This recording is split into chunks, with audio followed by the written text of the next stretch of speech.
రాష్ట్ర వ్యాప్తంగా దసరా మహోత్సవాలు కన్నుల పండుగగా సాగుతున్నాయి. నవరాత్రి బ్రహ్మోత్సవాలలో భాగంగా ఏడుకొండలవాడు ఉదయం సింహవాహనరూఢుడై మాడవీధులలో విహరించారు. స్వర్ణభూషితుడై మృగరాజుపై టీవీగా ఆసీనుడైన ఆ దేవదేవుణ్ణి దర్శించుకుని భక్తులు పులకించిపోయారు. భక్తుల కోలాటాలు, భజన బృందాల సంప్రదాయ నృత్యాలు, ఋత్వికుల వేదఘోష నడుమ స్వామివారి తిరువీధి ఉత్సవం భక్తజన రంజకంగా సాగింది.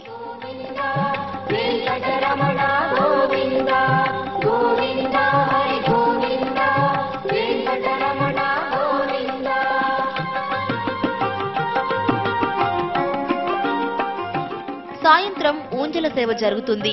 రాత్రికి గోవిందుడు ముత్యపు పందిరి వాహనంపై దర్శనమిస్తారు.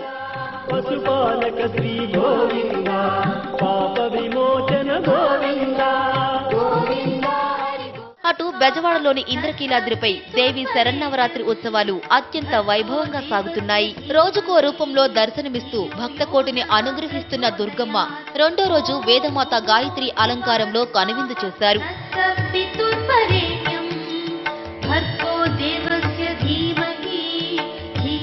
దుర్గమ్మ ఆలయంలో కన్నుల పండుగగా సాగుతున్న శరన్నవరాత్రోత్సవాలు తిలకించేందుకు రాష్ట్ర వ్యాప్తంగా భక్తులు భారీగా తరలి వస్తున్నారు. అమ్మవారు మొదటి రోజు బాలాదేవిగా మారిపోయి కనిపించారు. ఈ రోజు సకల మంత్రాలకు మూలమైన శక్తి వేదమాత గాయత్రిగా కన్నుల విందు చేస్తున్నారు. ముక్తా విద్రుమ హేమనీల ధవళ వర్ణాలతో ప్రకాశిస్తున్న అమ్మవారిని తిలకించేందుకు రెండు కళ్ళు చాలడం లేదని భక్తులు తన్మయత్వంలో మునిగిపోతున్నారు. తత్పురుషాయ విద్మహే మహాదేవాయ ధీమహి తన్నో రుద్రః ప్రచోదయాత్ ఆంజనేయాయ విద్మహే వాయుపుత్రాయ ధీమహి తన్నో హనుమత్ ప్రచోదయాత్. ఈ విధంగా మనకి ప్రతి మంత్రానికి కూడాను, ప్రతి దేవతామూర్తికి కూడాను గాయత్రి మంత్ర సంపుడీకరణతోనే ఆ మంత్రం సిద్ధింపజేసి చేయడం జరుగుతూ ఉంటుంది. అందువల్ల గాయత్రికి అంత విశిష్టమైనటువంటి ఒక శక్తి సామర్థ్యములు ఉన్నాయి. ఖమ్మం జిల్లా భద్రాచలంలోని శ్రీ లక్ష్మీ తాయారు సంతానలక్ష్మి రూపంలో దర్శనమిచ్చారు. సంతానడయంతో బాధపడుతున్న వారు ఈ రూపంలోని అమ్మవారిని దర్శించుకుంటే వారి కోరికలు నెరవేరుతాయని భక్తుల విశ్వాసం.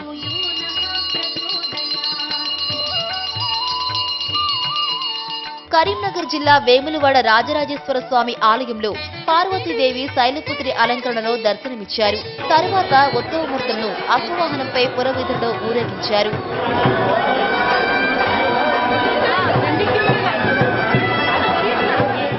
ఆదిలాబాద్ జిల్లా బాసరలో శరదీయ నవరాత్రి ఉత్సవాలు వైభవంగా సాగుతున్నాయి. రెండో రోజు జ్ఞాన సరస్వతి గాయత్రీదేవి రూపంలో దర్శనమిచ్చారు.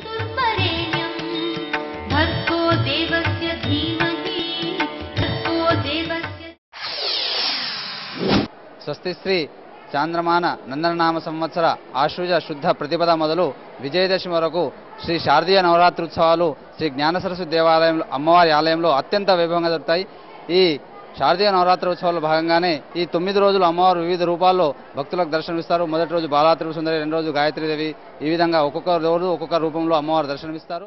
నవరాత్రి ఉత్సవాల్లో అమ్మవారికి విశిష్ట అభిషేకాలు సైతం నిర్వహిస్తుండటంతో భక్తులు పెద్ద ఎత్తున తరలి వస్తున్నారు.